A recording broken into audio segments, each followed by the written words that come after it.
चला नमस्कार मित्रांनो, वेलकम बॅक टू स्पर्धा परीक्षा मराठी. या व्हिडिओमध्ये आपण भारताचा इतिहास या घटकावरचे आतापर्यंत वेगवेगळ्या परीक्षेमध्ये विचारलेले काही महत्त्वाचे प्रश्न पाहणार आहोत. एकूण 45 प्रश्न किंवा 45 प्रश्न आपण या व्हिडिओमध्ये डिस्कस करणार आहोत.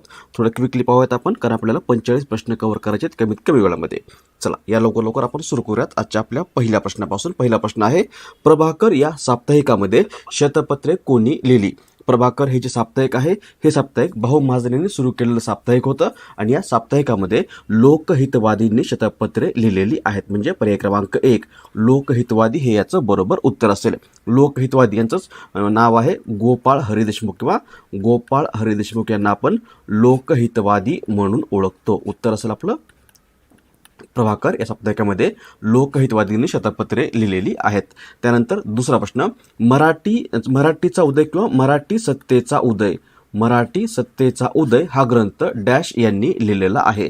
हा जो ग्रंथ आहे मराठी सत्तेचा उदय, हा ग्रंथ न्यायमूर्ती रानडे पर्याय क्रमांक 2 यांनी लिहिलेला ग्रंथ आहे. पर्याय क्रमांक 2 न्यायमूर्ती रानडे हे याचं बरोबर उत्तर असेल. बरोबर आहे. चला पुढचा प्रश्न, भारतातील पहिलं वृत्तपत्र कोणतं?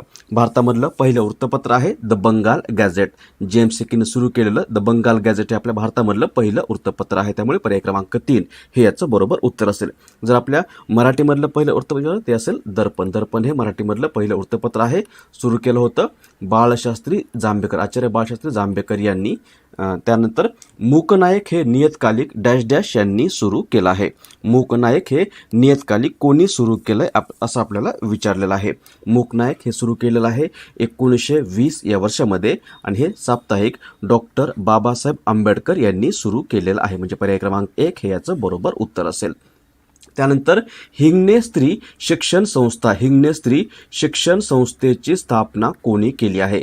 हिंगणे स्त्री शिक्षण संस्थेची स्थापना कोणी केली आहे असं आपल्याला विचारलेलं आहे. बरोबर उत्तर आहे पर्याय क्रमांक 1 महर्षी धोंडो केशव कर्वे यांनी या हिंगणे स्त्री शिक्षण संस्थेची स्थापना केली होती. नेक्स्ट, क्रांतिकारी गदर पार्टीचे मुख्यालय डॅश येथे होते. चला द्या उत्तराचं. क्रांतिकारी गदर पार्टी आहे, या गदर पार्टीचं मुख्यालय कोणत्या ठिकाणी होतं असं आपल्याला विचारले. गदर पार्टी ही जी गदर पार्टी आहे, या गदर पार्टीची स्थापना कधी झाली होती? स्थापना झाली होती 25 जून 1913 या दिवशी. आणि ही संस्था भारताला स्वातंत्र्य मिळवून देण्यासाठी अमेरिका व कॅनडामध्ये राहणाऱ्या भारतीयांनी स्थापन केलेली संस्था किंवा पार्टी आहे, पक्ष आहे गदर पार्टी. आणि हिचं मुख्यालय आहे या गदर पार्टीचं ते होतं सॅन फ्रान्सिस्को या ठिकाणी. सॅन फ्रान्सिस्को या ठिकाणी अमेरिकेमध्ये या गदर पार्टीचं मुख्यालय होतं. इथे हे ऑप्शन नाही, त्यामुळे पर्याय क्रमांक 4 यापैकी नाही हे याचं बरोबर उत्तर असेल. गदर पार्टीचं मुख्यालय सॅन फ्रान्सिस्को या ठिकाणी होतं. नेक्स्ट, 13 एप्रिल 1919 या दिवशी अमृतसर या ठिकाणी कशासाठी सभा भरवण्यात आली होती किंवा कशासाठी सभा आयोजित करण्यात आली होती? आपल्याला माहिती आहे 1919 किंवा मार्च 1919 मध्ये कायदा आला होता. मार्च 1919 मध्ये त्या कायद्याचं नाव होतं रौलेट कायदा. याच रौलेट कायद्याला आपण काळा कायदा म्हणून देखील ओळखतो, किंवा याला काळा कायदा या नावाने देखील ओळखलं जातं. आणि या कायद्यानुसार कोणत्याही भारतीयाला कोणत्याही कारणाशिवाय विना चौकशी तुरुंगामध्ये डांबण्याचा, शिक्षेविरुद्ध अपील नाकारण्याचा अधिकार सरकारला किंवा ब्रिटिश सरकारला मिळाला होता.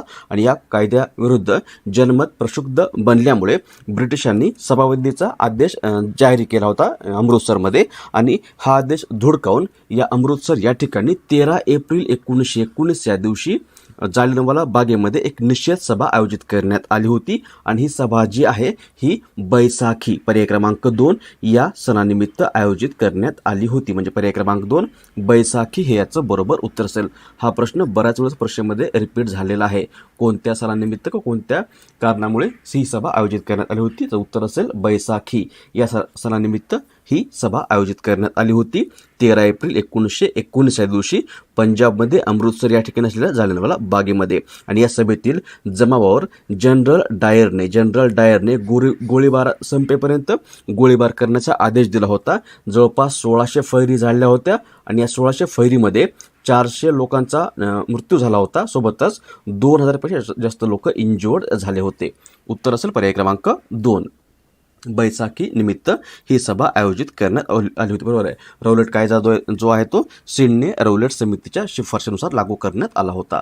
नेक्स्ट 13 झाला प्रश्न, रिपीट झाला. पुढचा प्रश्न बघा. शेतकऱ्यांचा आसूड हा ग्रंथ कोणी लिहिला आहे? शेतकऱ्यांचा आसूड हा ग्रंथ 1883 या वर्षामध्ये लिहिलेला आहे. पर्याय क्रमांक 1 महात्मा फुले यांनी. आणि या ग्रंथामध्ये शेतकऱ्यांच्या दैन्य अवस्थेचं वर्णन करण्यात आलं होतं. पर्याय क्रमांक 1 महात्मा फुले हे याचं बरोबर उत्तर असेल.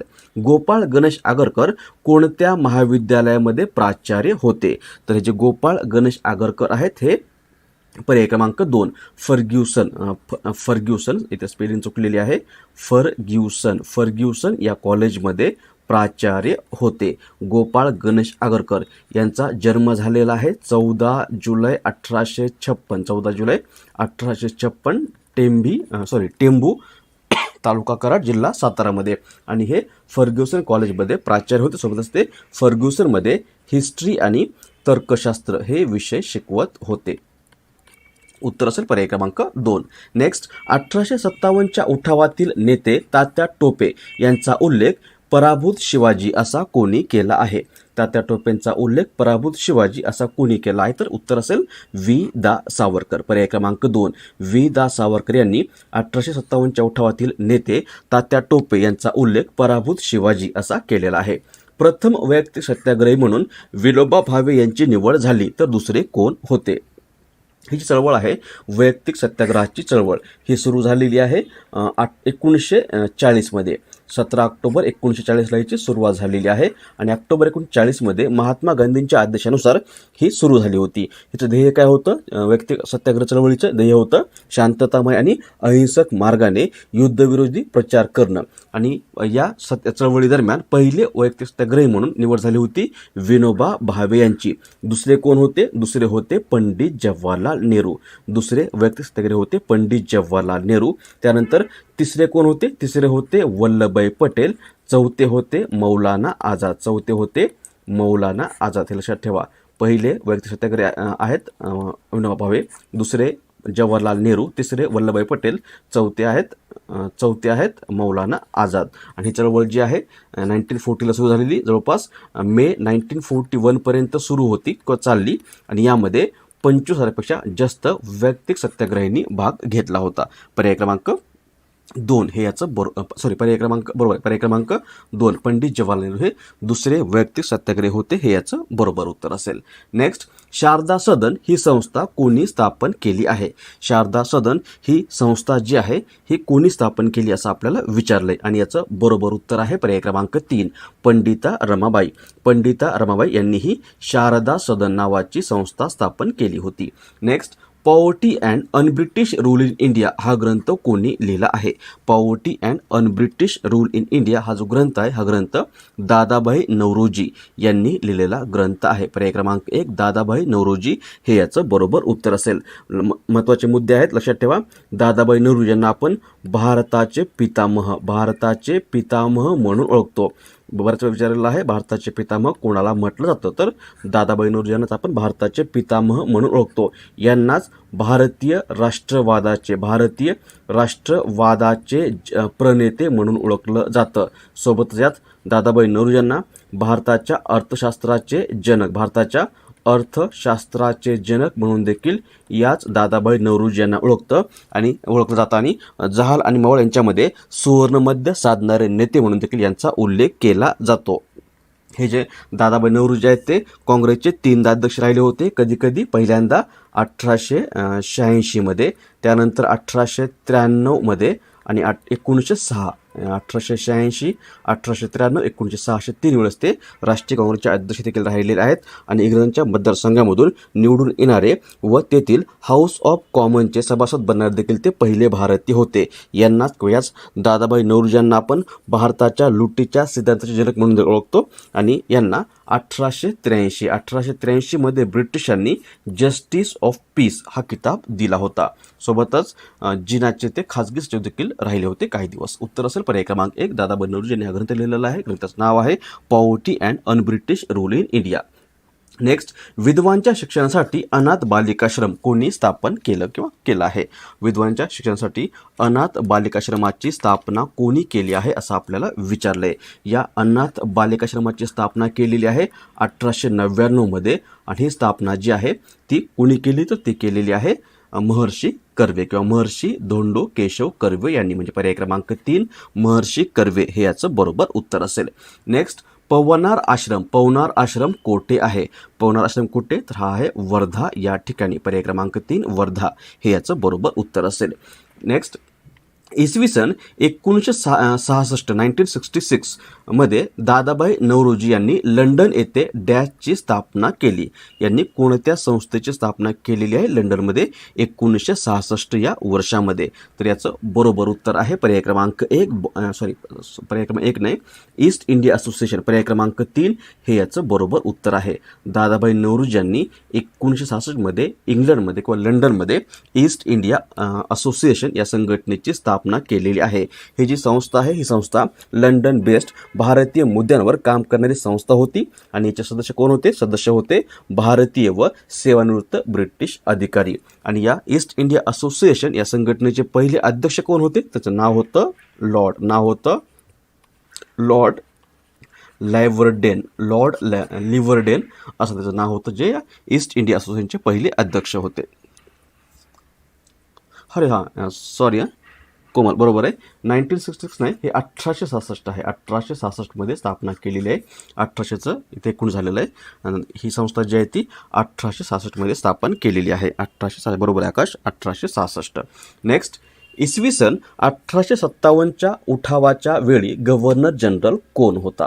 1857च्या उठावाच्या वेळी गव्हर्नर जनरल कोण होता असं विचारलेलं आहे. एक तर लक्षात ठेवा की उठावाच्या वेळी गव्हर्नर जनरल आणि भारताचा शेवटचा गव्हर्नर जनरल हा कोण होता? हा होता लॉर्ड कॅनिंग. पर्याय क्रमांक 3 हे याचं बरोबर उत्तर असेल. त्यानंतर उठाव झाल्यानंतर गव्हर्नर जनरलचं रूपांतर जे आहे ते व्हॉइसरॉयमध्ये करण्यात आलेलं आहे. उत्तर असेल आपलं 1857च्या वेळी गव्हर्नर जनरल कोण होता? तो होता लॉर्ड कॅनिंग, आणि पहिला व्हॉइसरॉय देखील हा लॉर्ड कॅनिंगच राहिलेला आहे. नेक्स्ट, संपूर्ण भारतामध्ये एकाच वेळी जनगणना कोणत्या वर्षापासून सुरू करण्यात आली आहे? तर आपल्या भारतामध्ये एकदा जनगणना संपूर्ण भारतामध्ये एकदा जनगणना जी आहे ती सुरू करण्यात आलेली आहे 1881 या वर्षापासून. पर्याय क्रमांक 4 1881 हे याचं बरोबर उत्तर असेल. सतीबंदीची चळवळीमध्ये डॅश यांनी महत्त्वाची भूमिका बजावली आहे.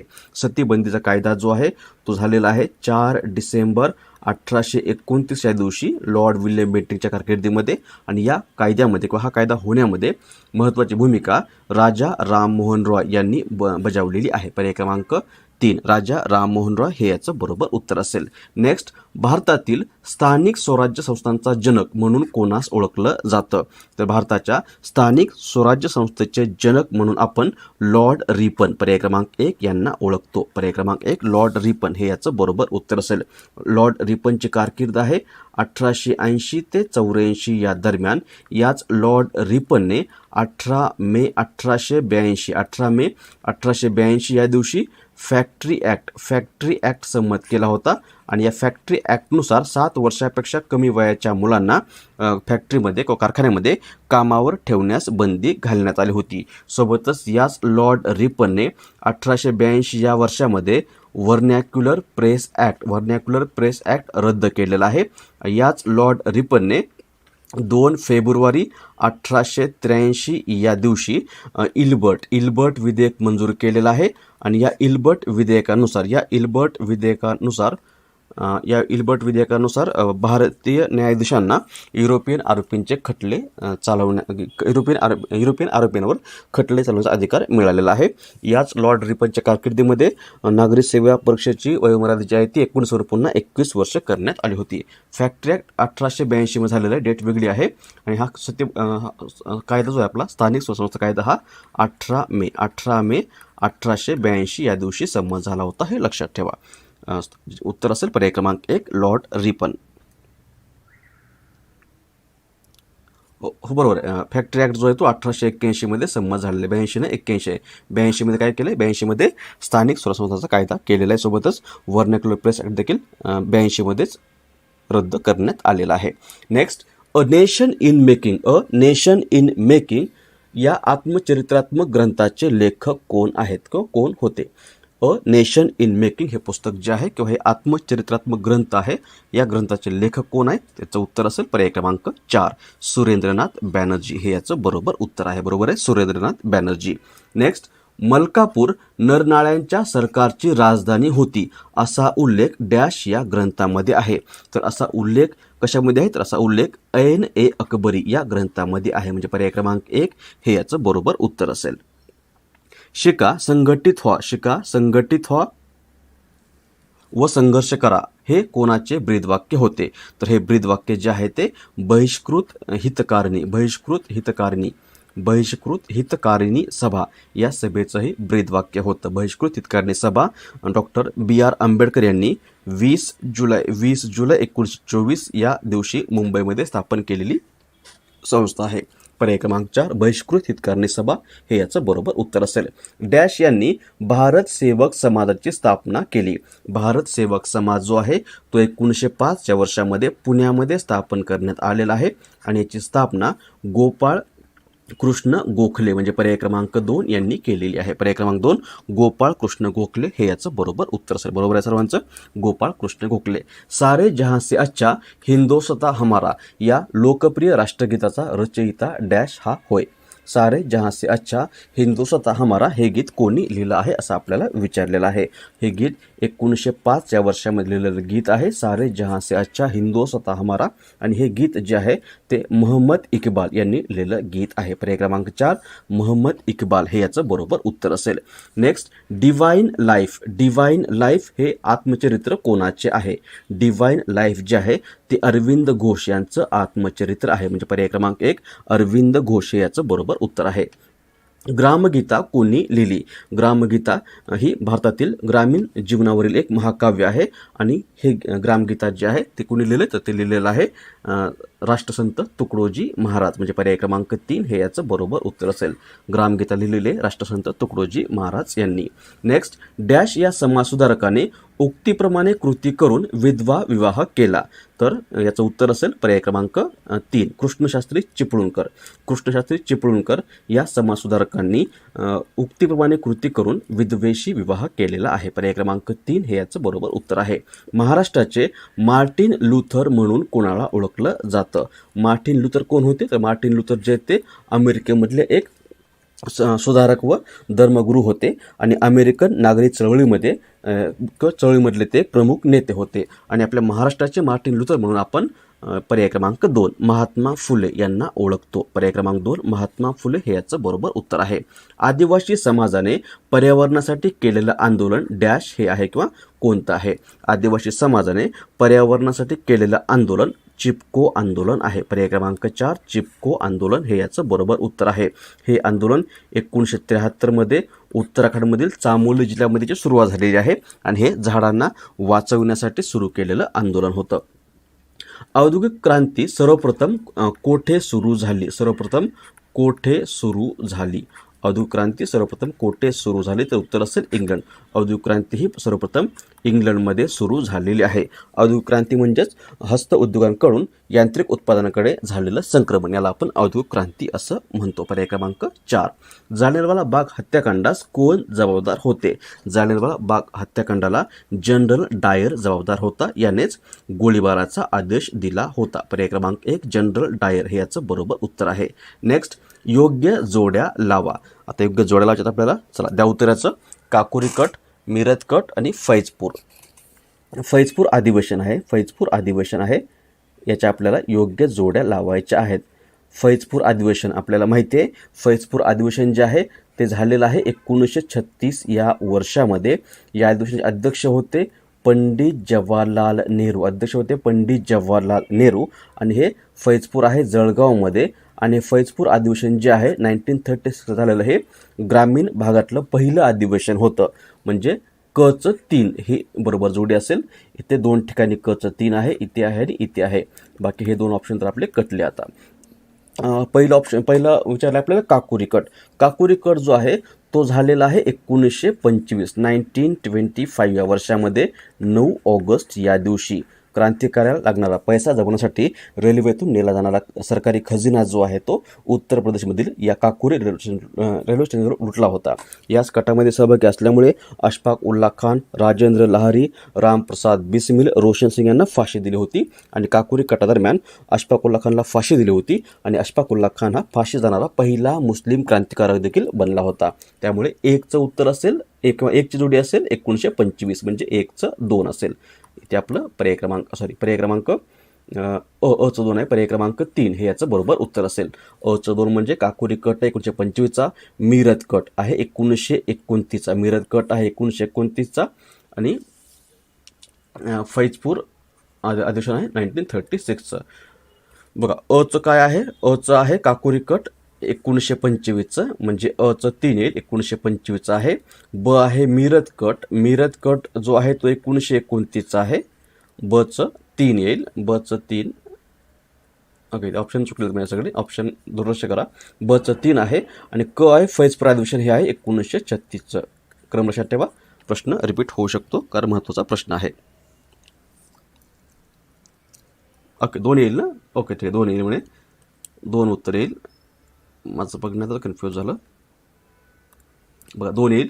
अचं 2 आहे, बचं 3 आणि कचं 1. चला पुढचा प्रश्न बघा, मूळ मुद्दा तुम्हाला समजला. पुढचा प्रश्न, शेतकऱ्यांचा आसूड या ग्रंथाचे लेखक कोण आहेत? शेतकऱ्यांचा आसूड हा ग्रंथ कोणी लिहिला आहे असं आपल्याला विचारलेलं आहे. शेतकऱ्यांचा आसूड हा ग्रंथ जो आहे तो महात्मा फुले यांनी लिहिलेला ग्रंथ आहे. पर्याय क्रमांक 1 महात्मा फुले हे याचं बरोबर उत्तर असेल. पुढचा प्रश्न, सुभाषचंद्र बोस यांनी डॅशची स्थापना केली? सुभाषचंद्र बोस यांनी 1939 मध्ये फॉरवर्ड ब्लॉकची स्थापना केलेली आहे. म्हणजे पर्याय क्रमांक 2 फॉरवर्ड ब्लॉक हे याचं बरोबर उत्तर असेल. राष्ट्रसभेच्या श्रेष्ठ लोकांशी किंवा श्रेष्ठशी न पटल्यामुळे यांनी या संस्थेची स्थापना केलेली आहे. पर्याय क्रमांक 2 वंदे मातरम हे राष्ट्रगान डॅश यांनी लिहिले आहे? वंदे मातरम हे जे राष्ट्रगान आहे हे बंकिमचंद्र चॅटर्जी यांनी लिहिलेलं आहे. बंकिमचंद्र चॅटर्जी कोण होते? तर ते एक बंगाली कवी, कादंबरीकार, पत्रकार होते आणि त्यांनी हे गीत 1876 या वर्षी आनंदमठ या कादंबरीमध्ये, आनंदमठ नावाच्या कादंबरीमध्ये लिहिलेलं गीत आहे. अलीगढ मुस्लिम विद्यापीठाची स्थापना डॅश यांनी केली? अलीगढ मुस्लिम विद्यापीठ स्थापना केलेले सर सय्यद अहमद खान यांनी. सर सय्यद अहमद खान यांनी ॲक्च्युली यांनी 1875 या वर्षामध्ये मोहमेडन अँग्लो ओरिएंटल कॉलेजची स्थापना केली होती आणि याच कॉलेजचं 1920 या वर्षामध्ये रूपांतर झालेलं आहे अलीगढ मुस्लिम विद्यापीठ म्हणून. उत्तर असेल पर्याय क्रमांक 2. खालीलपैकी कोण आर्य समाजाच्या कार्याशी निगडीत नव्हते? आर्य समाज कधी स्थापन झालेलं आहे? या समाजाची स्थापना झालेली आहे 10 एप्रिल 1875 मुंबईमध्ये काकडवाडी या ठिकाणी. 1875 मुंबई काकडवाडी या ठिकाणी आणि स्थापना केली होती स्वामी दयानंद सरस्वती यांनी. आणि या आर्य समाजाशी स्वामी विवेकानंद हे निगडीत नव्हते, बाकी तिघेही निगडीत होते. पर्याय क्रमांक 3 स्वामी विवेकानंद हे याचं बरोबर उत्तर असेल. गुरुकुल ही शिक्षण संस्था डॅश यांनी स्थापन केली? गुरुकुल ही शिक्षण संस्था जी आहे ती स्वामी श्रद्धानंद यांनी स्थापन केलेली शिक्षण संस्था आहे. पर्याय क्रमांक 4 लंडन येथे ईस्ट इंडिया असोसिएशनची स्थापना कोणी केली? आपण यापूर्वी देखील पाहिले, याची स्थापना जी आहे ती दादाभाई नौरोजी यांनी केलेली आहे. पर्याय क्रमांक 1 दादाभाई नौरोजी हे याचं बरोबर उत्तर असेल. डॅश हे स्वामी विवेकानंद यांचे गुरु होते? स्वामी विवेकानंद यांचे गुरु म्हणून आपण रामकृष्ण परमहंस यांना ओळखतो. पर्याय क्रमांक 1 हे याचं बरोबर उत्तर असेल. नेक्स्ट, महात्मा गांधी यांचा जन्म डॅश येथे झाला? महात्मा गांधी जन्म झालेला आहे 2 ऑक्टोबर 1869 पोरबंदर गुजरात या ठिकाणी. म्हणजे पर्याय क्रमांक 2 पोरबंदर हे याचं बरोबर उत्तर असेल. आणि यांचं निधन झालेलं आहे 30 जानेवारी 1948 या दिवशी नवी दिल्ली या ठिकाणी. नेक्स्ट, कर्मवीर भाऊराव पाटील यांनी 1999 झालं इथे परत 1999 नाही, 1919 आहे. 1919 आहे. कर्मवीर भाऊराव पाटील यांनी 1919 मध्ये डॅश या शिक्षण संस्थेची स्थापना केली? तर यांनी रयत शिक्षण संस्थेची स्थापना केलेली आहे कर्मवीर भाऊराव पाटील यांनी. पर्याय क्रमांक 3 हे याचं बरोबर उत्तर असेल. मध्ययुगामध्ये विज्ञानाची जी पिछेहाट झाली होती तिला खालीलपैकी कोणता घटक कारणीभूत होता? हा प्रश्न UMPSC ने विचारला होता आणि तलाठी भरतीमध्ये देखील विचारलेला प्रश्न आहे. मध्ययुगामध्ये विज्ञानाची जी पिछेहाट झाली त्यासाठी खालीलपैकी कोणता घटक कारणीभूत होता? याचं बरोबर उत्तर आहे पर्याय क्रमांक 1, सम्राटांनी ग्रंथ प्रसारावर लादलेले निर्बंध, हे याचं बरोबर उत्तर आहे. आणि आजचा शेवटचा प्रश्न, 26 ऑगस्ट 1852 या दिवशी मुंबईमध्ये बॉम्बे असोसिएशनची स्थापना करण्यात आली. खालीलपैकी कोणाचा या संस्थेच्या स्थापनेमध्ये सहभाग नव्हता? हा आपला आजचा शेवटचा प्रश्न आहे. बॉम्बे असोसिएशन स्थापना झालेली आहे 26 ऑगस्ट 1852 या दिवशी, 26 ऑगस्ट 1852 या दिवशी. आणि ही जी बॉम्बे असोसिएशन आहे यामध्ये खालीलपैकी कोणाचा समावेश नव्हता असं आपल्याला विचारलेलं आहे. तर यामध्ये बाळशास्त्री जांभेकर यांचा समावेश नव्हता, म्हणजे पर्याय क्रमांक 4 हे याचं बरोबर उत्तर असेल. नानाशंकर शेठ महत्त्वाचे व्यक्ती होते बॉम्बे असोसिएशनमधले, किंवा यांनी स्थापन केलेले असं म्हणता येईल. यांनाच आपण मुंबईचे शिल्पकार, नानाशंकर शेठ यांनाच आपण मुंबईचे शिल्पकार म्हणून देखील ओळखतो, नाना शंकर शेठ यांना. याचं उत्तर असेल पर्याय क्रमांक 4. हे झाले आपल्या आजचे 45 प्रश्न. थांबवत आपण इथे. सर्वांना पुन्हा एकदा गुड इव्हिनिंग आणि थँक्यू.